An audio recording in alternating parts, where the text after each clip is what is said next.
Katakutan ngayon ang plaza ng bayan ng Tinambak sa Camarines Sur. Pagpasok kasi sa plaza, makikita ang mga anyo ng kababalaghan sa dilim.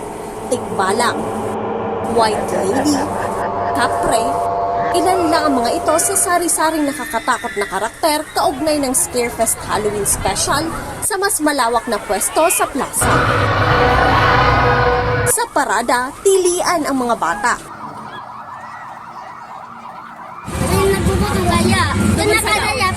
Nakakatakot siya kasi iba-ibang karakter yung makikita nyo sa loob. Tapos syempre sa matagal na panahon na rin na kumbaga nagka-pandemic, kaya manamiss din namin itong gantong Scarefest dito sa Tinambak. Ayon kay Tourism Officer Grace Yalong, pinaghahandaan nila ang Scarefest taon-taon na dinadayo maging ng mga nais maranasan ang katatakutan mula sa mga karatig bayan.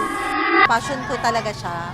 Ngayon, since it started since 2015, nag-start kami together with my dance troupe, yung Bloomers.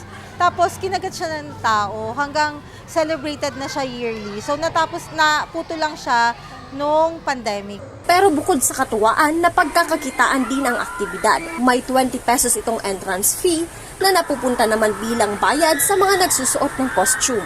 Yung mga characters namin, wini-welcome namin, puro mga estudyante. So parang may pagkakakitaan din sila. Hanggang Oktubre 31 mula alas 6:30 ng hapon hanggang alas 11 ng gabi, bukas sa publiko ang Horror Plaza sa Tinambak. Marge Serico, CSN.